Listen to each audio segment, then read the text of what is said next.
Good morning everyone. So let us start the class and continue from where we had left off yesterday. And again, I'll share the screen. Uh,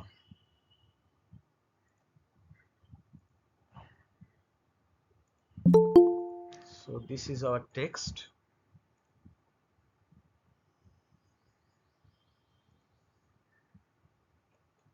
This is the text, and we were doing this chapter uh, titled "Within and Without."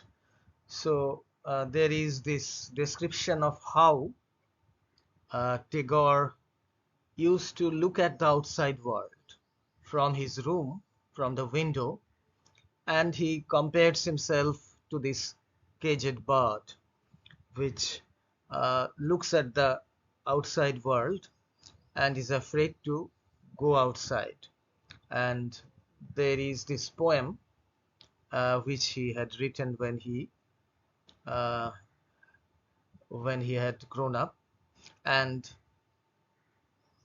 next, let us look at the next paragraph. I would stand and gaze. My glance first falls on the row of coconut trees,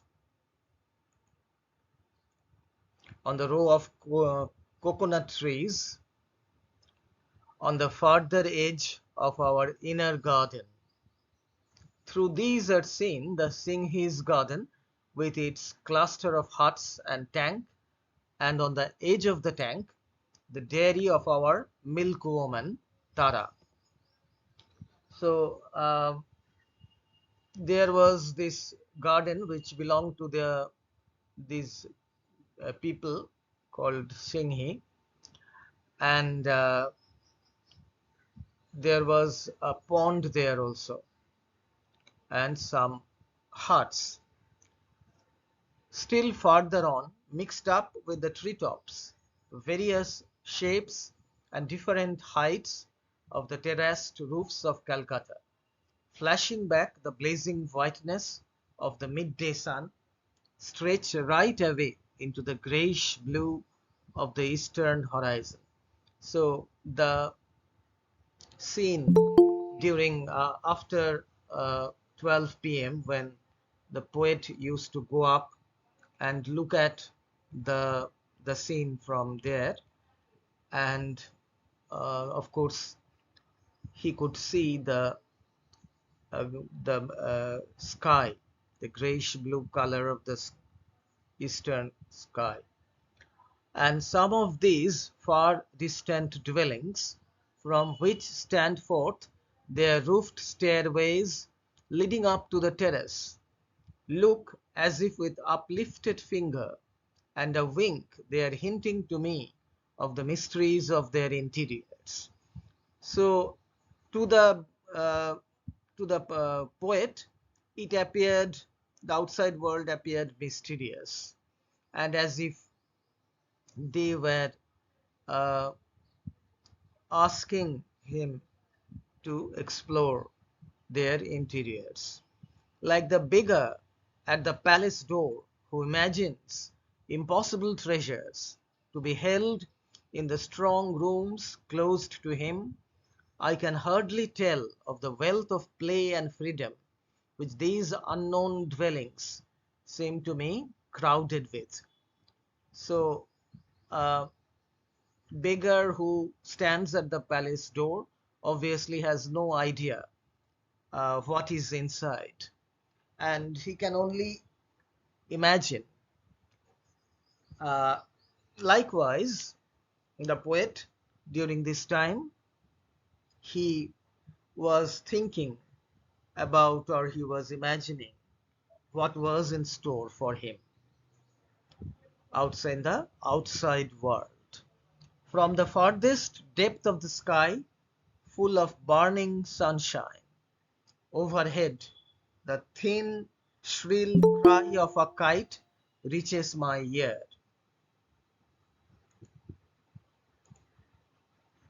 So during the afternoon, the kite is flying in the sky.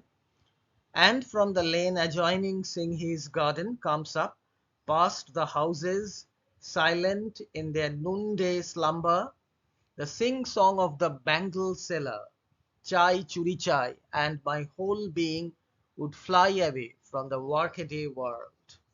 So this is the scene that uh, Tagore, as a boy, he witnessed.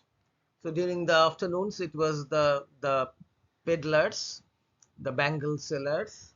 They would go from door to door, crying out uh, to sell their wares.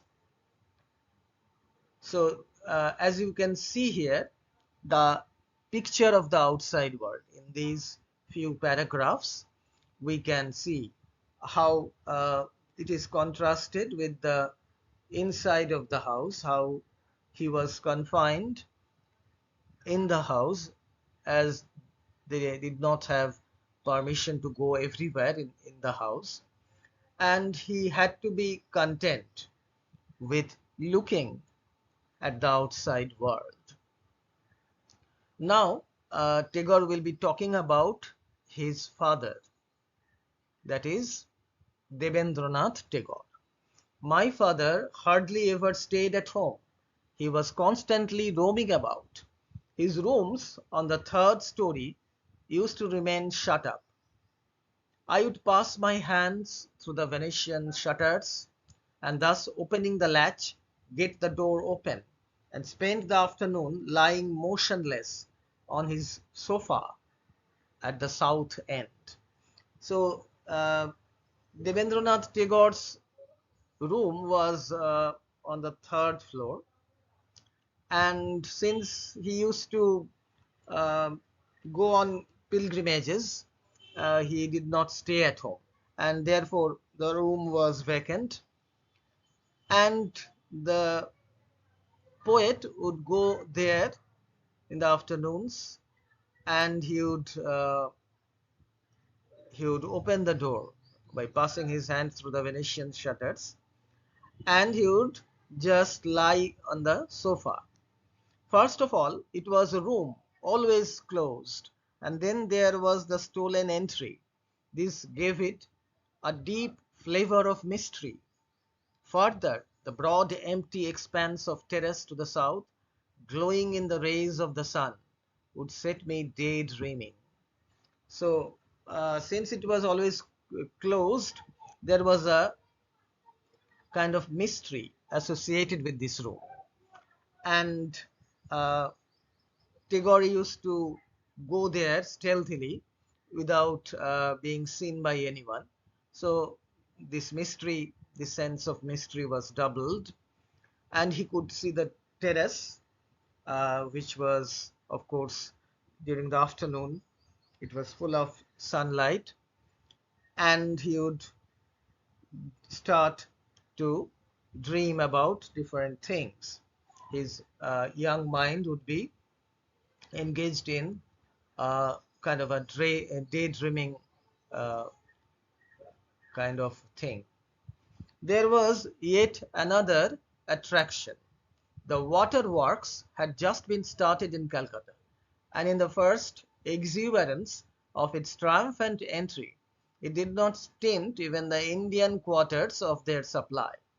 In that golden age of pipe water, it used to flow even up to my father's third-story rooms, and turning on the shower tap, I would indulge to my heart's content in an untimely bath, not so much for the comfort of it as to give rein to my desire to do just as I fancied. The alternation of the joy of liberty and the fear of being caught made that shower of municipal water send arrows of delight thrilling into me. So this was another thing that Tagore used to do. He used to put on the shower, turn on the shower tap, and he would bathe in that in the afternoon. So actually, it was not really the time to take his shower. He had already taken his shower in the morning, but this was another very thrilling experience that he used to do, because no one knew that he was going there in the room, in his father's room, and he would lie there and then he would start bathing. So during those times, the water was just being supplied to uh, this part of Calcutta. So it was another very exciting thing for Tagore. It was perhaps because the possibility of contact with the outside was so remote that the joy of it came to me so much more readily. When material is in profusion, the mind gets lazy and leaves everything to it, forgetting that for a successful feast of joy, its internal equipment counts for more than the external. So, as we have seen here, uh, Tagore had very little outside contact. It was remote, as he says here, and when he had the opportunity of establishing contact with the outside world, it was a very joyful experience.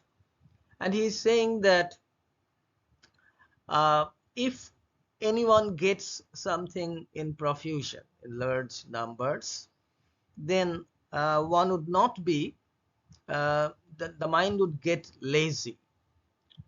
And in order to experience or enjoy something for a successful feast of joy, the internal mind is more required. The internal equipment counts for more than the external. So if the mind gets lazy, uh, it would not be able to grasp the extent of what it is getting, and the enjoyment would not be full. Uh, this is the chief lesson which his infant state has to teach to man. There his possessions are few and trivial, yet he needs no more for his happiness. The world of play is spoiled for the unfortunate youngster who is burdened with an unlimited quantity of playthings. So earlier also we saw how Tagore was talking about how the young people of his time, uh, when he had grown up, he saw how the children were being spoiled. They were given too many things. So if uh, people or children, they get few things, then he will be happy with those few things. But if he gets a lot of things, he will not be able to decide with which to sort of play, or he will not be contented. He will ask for more. He will be spoiled, in short. The world of play is spoiled. Unlimited quantity. So a lot of things that should not be given to children. To call our inner garden a garden is to say a deal too much. Its properties consisted of a citron tree,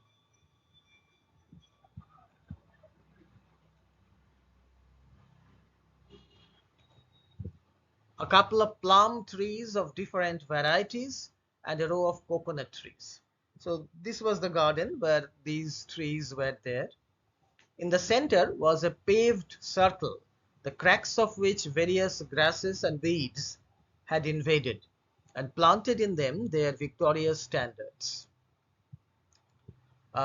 Only those flowering plants which refused to die of neglect continued uncomplainingly to perform their respective duties without casting any aspersions on the gardener. So this was the garden with a few trees there. In the northern corner was a rice husking shed, where the inmates of the inner apartments would occasionally foregather when household necessity demanded. This last vestige of rural life has since owned defeat and slunk away, ashamed and unnoticed. So the rice husking shed. So it was still there in his childhood, but when he grew up, it was not there anymore. Uh, Nonetheless, I suspect that Adam's Garden of Eden could hardly have been better adorned than this one of ours. For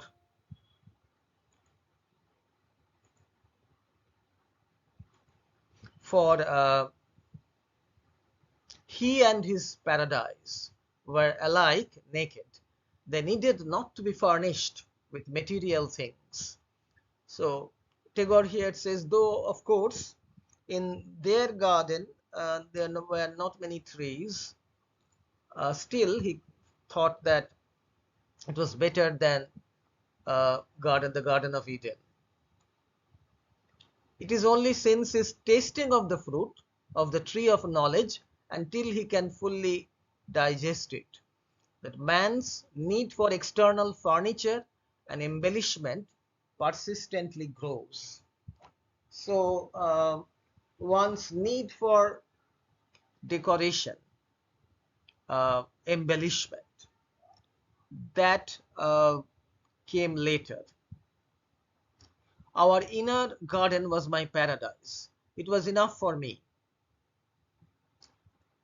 I will remember how in the early autumn dawn I would run there as soon as I was awake.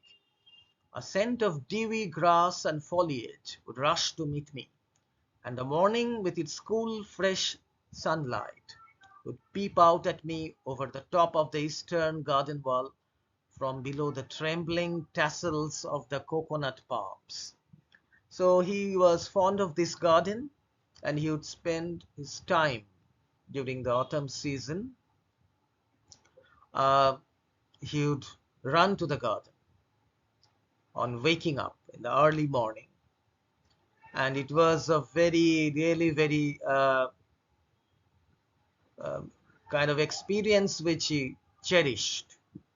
There is another piece of vacant land to the north of the house, which to this day we call the Golabari barn house. The name shows that in some remote past, this must have been the place where the year's store of grain used to be kept in a barn. Then, as with brother and sister in infancy, the likeness between town and country was visible all over. Now the family resemblance can hardly be traced.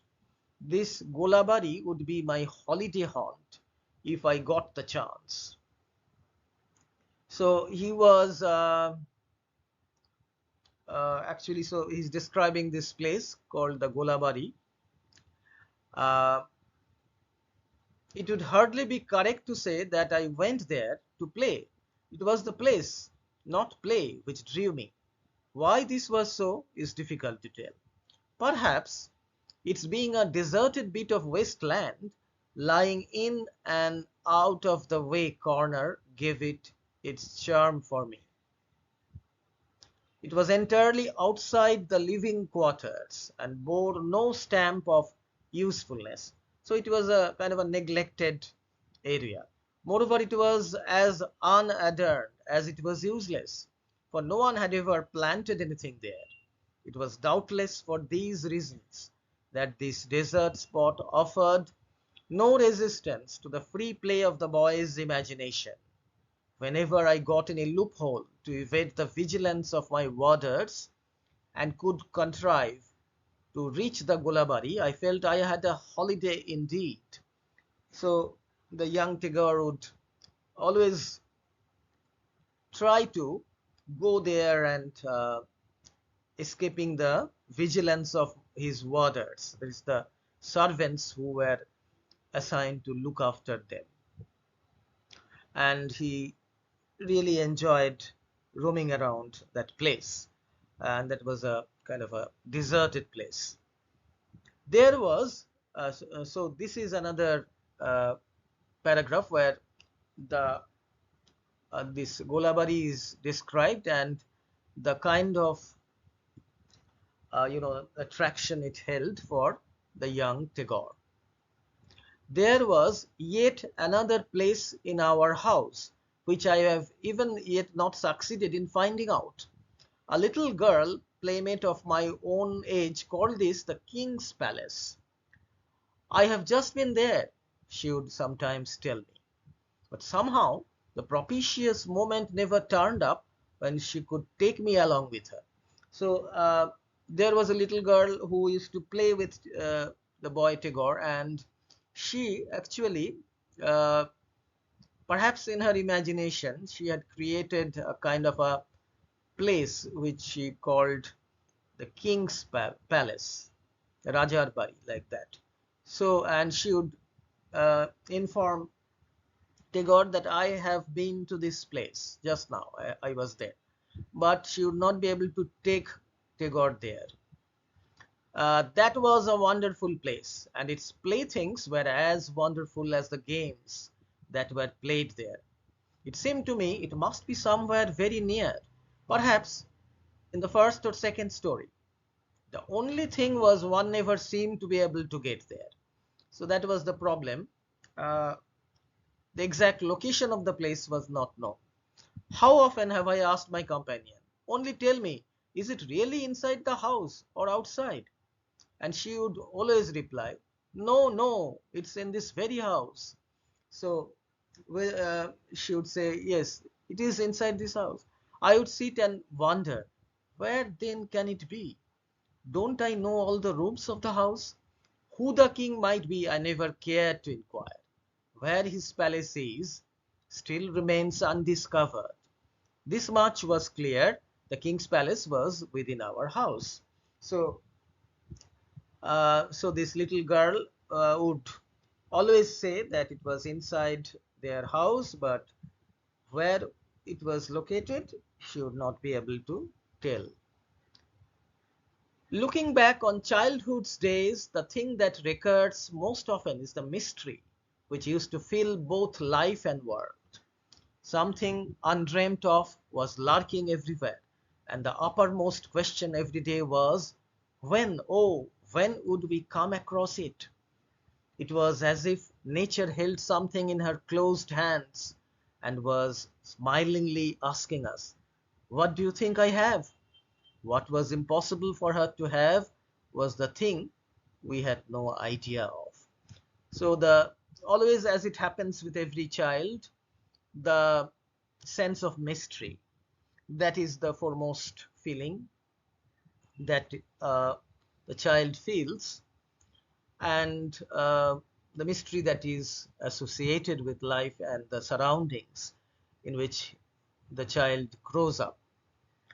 And something undreamt of. So the child's imagination really makes it more mysterious, and every moment the child is expecting that it will be revealed, the mystery will be revealed, but it was not to be. Well do I remember the custard apple seed which I had planted and kept in a corner of the south veranda, and he used to water every day. So he had hoped to have a custard apple plant. The thought that the seed might possibly grow into a tree kept me in a great state of fluttering wonder. Custard apple seeds still have the habit of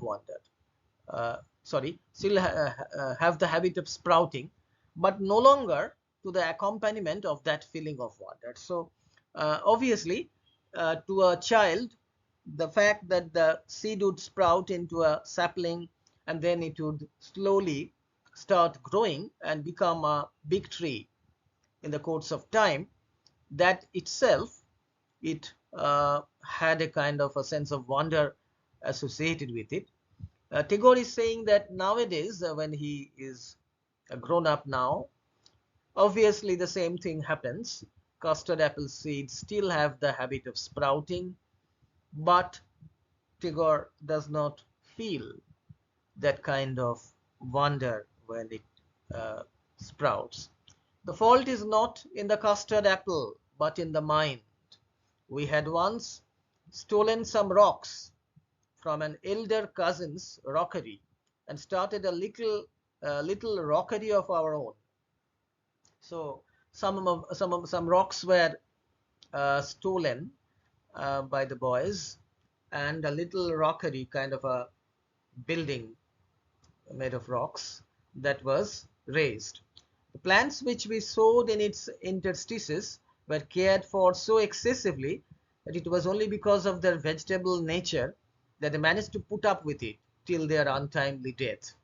So the children did not really know the way in which to take care of them. So of course, the plants could not grow in the rocks without soil. So they ultimately died. Words cannot recount the endless joy and wonder which this miniature mountain top held for us. We had no doubt that this creation of ours would be a wonderful thing to our elders also. The day that we sought to put this to the proof, however, the hillock in the corner of our room with all its rocks and all its vegetation vanished. The knowledge that the schoolroom floor was not a proper foundation for the erection of a mountain was imparted so rudely and with such suddenness that it gave us a considerable shock. The weight of stone of which the floor was relieved settled on our minds when we realized the gulf between our fancies and the will of our elders. So here actually as we see here how uh, this little rockery that they had started to build, they were very proud of that miniature mountain top. It was kind of a small hill which they had piled on with the rocks, and they had thought that the elders would be happy with it, but unfortunately that was not the case. um, and that was destroyed, and which came as a rude shock to them. And as he says, the weight of stone of which the floor was relieved settled on our minds. So it was a sad day when that rockery was dismantled. And the will of the elders, of course, prevailed over their fancies. How intimately did the life of the world throb for us in those days? Earth, water, foliage, and sky, they all spoke to us and would not be disregarded. How often were we struck by the poignant regret that we could only see the upper story of the earth and knew nothing of its inner story. So the elements were as if they were in communion with the children. All our planning was as to how we could pry beneath its dust-colored cover. If, thought we could drive in bamboo after bamboo, one over the other, we might perhaps get into some sort of touch with its inmost depths. So the interior of the earth, what did it contain? What was there? So they, in their childish way, thought that if they could pile, uh, they could drive bamboos one upon another, then ultimately they would reach the center of the earth. During the Magh festival, Maghotshav that is, a series of wooden pillars used to be planted around the outer courtyard for supporting the chandeliers. Digging holes for these would begin on the 1st of Magh. The preparations for festivity are ever interesting to young folk. but this digging had a special attraction for me. Though I had watched it done year after year, and seen the hole grow bigger and bigger till the digger had completely disappeared inside, and yet nothing extraordinary, nothing worthy of the quest of prince or knight, had ever appeared. Yet every time I had the feeling that the lid being lifted off a chest of mystery. So during the Magh festival, the wooden pillars would be planted in the courtyard to support the chandeliers, and the holes would be dug by the laborers, and the holes would be really big holes, and the person digging the holes would disappear into that. And for Tagore, it appeared really very exciting that something mysterious would be, some mystery would be revealed. I felt that a little bit more digging would do it. Year after year passed, but that bit never got done. There was a pull at the curtain, but it was not drawn. The elders, thought I, can do whatever they please. Why do they rest content with such shallow delving? If we young folk had the ordering of it, the inmost mystery of the earth would no longer be allowed to remain smothered in its dust covering. So this was the thought that passed his mind, that the elders were not really taking this seriously. If the digging continued and it really was deep enough, then the mystery of the center of the earth would be revealed. And if they had the job, if they were entrusted with the job, then obviously the innermost mystery of the earth would be revealed. So that was something that this is another memory which Tagore writes about here during the Maghotshav. And the thought that behind every part of the vault of blue reposed the mysteries of the sky would also spur our imaginings. So as beneath the earth, so up above the earth, when our Pandit, in illustration of some lesson in our Bengali science primer, told us that the blue sphere was not an enclosure, how thunderstruck we were. Put ladder upon ladder, said he, and go on mounting away, but you will never bump your head. So it was not a kind of an enclosure. One would never be able to reach the end of the sky. He must be sparing of his ladders, I opined, and questioned with a rising inflection. And what if we put more ladders and more and more? So Tagore was not satisfied with this statement that one would never bump one's head in the sky. So he says no. So he thought that most probably the Pandit did not have enough ladders in his house, and that is why he was not really. He's saying that no one would be able to reach the end of the sky. So he asked this question: if we put more and more ladders, what would happen? When I realized that it was fruitless multiplying ladders, I remained dumbfounded, pondering over the matter. Surely, I concluded, such an astounding piece of news must be known only to those who are the world's schoolmasters. So here this chapter ends, and it has a number of incidents, as you can see, that the poet during his boyhood days, how this is a quite a long chapter, as you can see here, and we will have to remember some of the incidents. There are a lot of quite a few incidents here, and we'll have to just remember the various uh, incidents and the scenes that the boy Tagore witnessed during his boyhood days. So part 1 also ends here with this chapter, that is the third chapter. and part 2 now begins. So, chapter 4, Servocracy. Servocracy, as you know, the rule of servants, that is, how Tagore, during his boyhood days, he was under the uh, tutelage of the servants in the house. He had referred to that earlier. In the history of India, the regime of the slave dynasty was not a happy one. In going back to the reign of the servants in my own life's history, I can find nothing glorious or cheerful touching the period.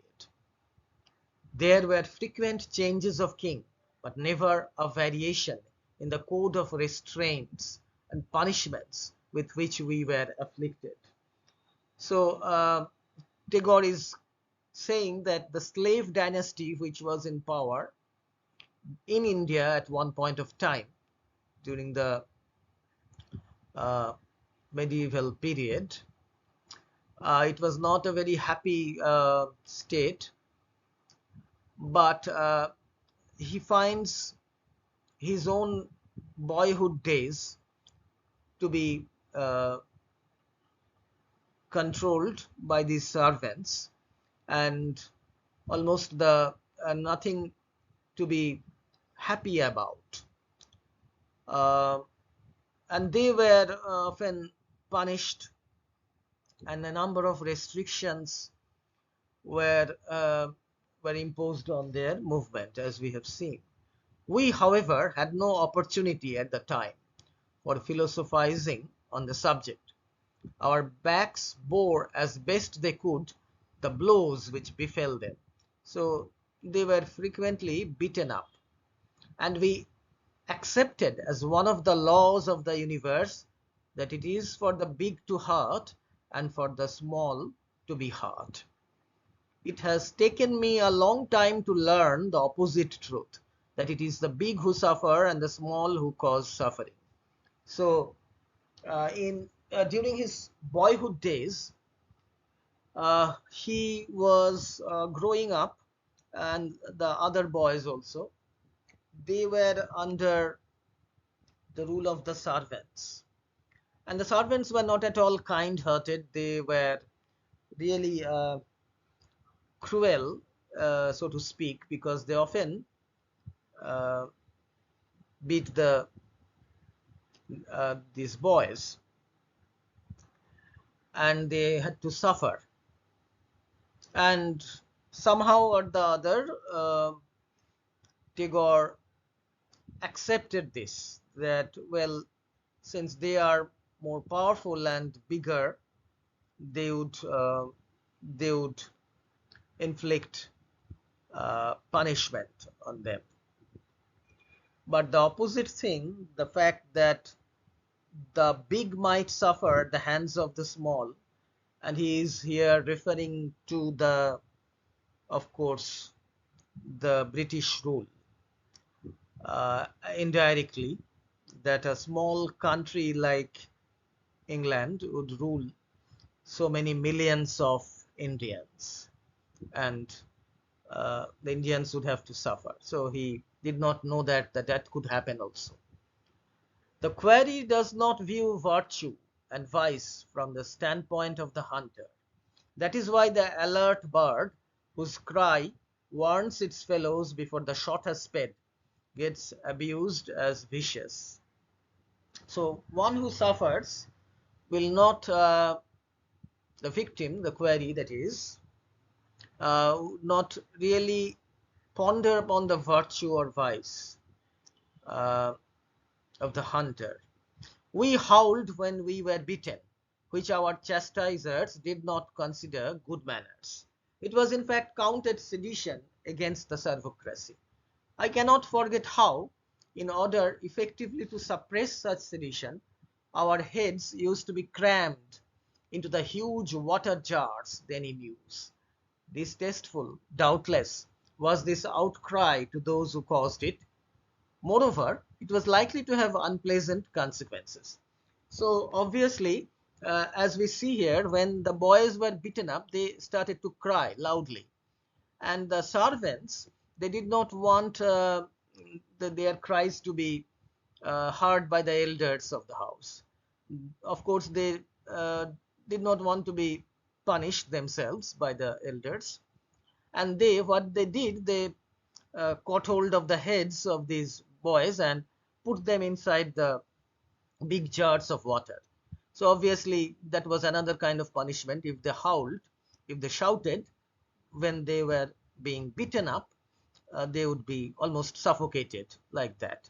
So this was what happened, and it is really surprising how the children, uh, these boys, they had to suffer in this way, and why in a uh, big household like a noble household like in the Tagore household, such things were used to happen.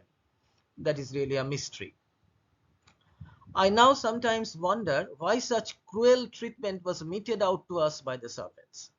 I cannot admit that there was, on the whole, anything in our behavior or demeanor to have put us beyond the pale of human kindness. So now, when Tagore is mature enough to reflect on this, he is surprised. He says that why were they so cruel? They were, of course, the boys would be naughty sometimes, but why were they punished so cruelly? And he says that their behavior, that is, they were not really that kind of naughty, or demeanor, that is the general behavior, general way that they behaved, uh, that did not merit such punishment. The real reason must have been that the whole of our burden was thrown on the servants, and the whole burden is a thing difficult to bear even for those who are nearest and dearest. So Tagore uh, tries to find out a reason, and he says that this might be because the servants were fully responsible for the upbringing of these boys, and they were really burdened because they had to do the household chores, the different jobs that they had been assigned, uh, and on top of that, these boys were then entrusted to their cares. So perhaps it was a real burden for them. And Tagore is saying here that even the nearest and dearest relatives or people would become uh, they would become really angry if they had to uh, take care of they were given the whole burden of looking after the children. If children are only allowed to be children, to run and play about and satisfy their curiosity, it becomes quite simple. So Tagore, as we can see, he has some opinions about how children should be brought up. So they should be allowed to run and play. And children are naturally curious. And their curiosities, if they are confined, like they were, the boys were confined, that would cause different problems. Insoluble problems are only created if you try to confine them inside, keep them still, or hamper their play. So he's saying that this is this might be the reason, because they were restricted and they were not allowed to move into the other parts of the house where the elders were there. If the only the elders had sort of taken some care about them, and if not, if the servants had not been wholly entrusted with this responsibility, the problem would not have been there. Then does the burden of the child, so lightly borne by its own childishness, fall heavily on the guardian. So he's saying that uh, if the child is allowed to grow up like a child, to behave like a child, then that would not be a problem. But if his or her freedom is curtailed and he or she is confined, he or she is not allowed to play or behave in a in a way that fits a child, then the problem would arise and the guardian would feel the responsibility, like that of the horse in the fable, which was carried instead of being allowed to trot on its own legs. And though money procured bearers even for such a burden, it could not prevent them taking it out of the unlucky beast at every step. So the horse that was being carried instead of being allowed to walk. And though money was paid to the bearers who carried the horse, they were, of course, they took it out, meaning they beat the horse. So Tagore finds out this solution, or rather this reason why the servants were so cruel on the boys. Of most of these tyrants of our childhood, I remember only their cuffings and boxings and nothing more. Only one personality stands out in my memory. So there were many servants in the Tagore household, and they were equally, all of them, really cruel. They used to beat and box their ears. But he remembers one person. And this person, his name was Ishwar. He had been a village schoolmaster before. He was a prim, proper, and sedately dignified personage. So actually he was an educated person. He was a village schoolmaster, quite a prim and proper person. The earth seemed too earthy for him, with too little water to keep it sufficiently clean, so that he had to be in a constant state of warfare with its chronic soiled state. So he was a person who was always trying to be clean. Uh, there were some people in those days, and even now, who really find everything to be dirty. So he was that kind of a person. He would shoot his water pot into the tank with a lightning movement so as to get his supply from an uncontaminated depth. So that was a funny way of getting the water. It was he who, when bathing in the tank, would be continually thrusting away the surface impurities till he took a sudden plunge, expecting, as it were, to catch the water unawares.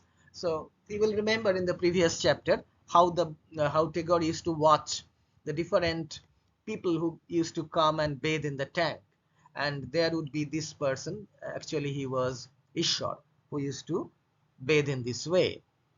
That was a really funny way of bathing. When walking, his right arm stood out at an angle from his body, as if, so it seemed to us, he could not trust the cleanliness even of his own garments.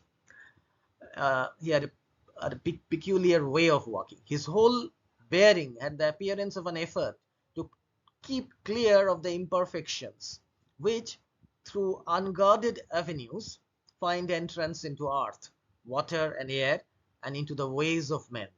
So that is the description of this person, really a funny man. He was always so much conscious, so very much conscious to keep clear of the imperfections and the impurities. Unfathomable was the depth of his gravity. With head slightly tilted, he would mince his carefully selected words in a deep voice. His literary diction would give food for merriment to our elders behind his back, some of his high-flown phrases finding a permanent place in our family repertoire of witticisms. So even his way of speaking and the choice of words, the way he spoke, the words and phrases that he used, then those were funny, and the elders would be really find them funny. But I doubt whether the expressions he used would sound as remarkable today, showing how the literary and spoken languages, which used to be as sky from earth asunder, are now coming nearer each other. So in those days, actually they sounded to be funny, but now the written language, that is the literary language that may be found in the pages of books, and that which is spoken, the difference has become less and less. So there is not that vast difference as sky from earth asunder. That is akash patal tafat, which we say in Bengali. So as Tagore says, that the way he used to speak, that appeared to be funny, but now perhaps uh, it would not be that funny anymore. So this is the account of Ishwar, and uh, it will continue in the next paragraph, but I will end the class here. And uh, as you can see, therefore, that the previous chapter and this chapter, it is really interesting, uh, especially the previous chapter. It is a long chapter, and you will have to just uh, keep in mind the sequences of how Tagore describes the outside world, what he saw in the outside world, and the inside world, how he used to spend his time in his father's room and all that. So we would continue, but as you know, tomorrow you will have your submissions, tutorial submissions.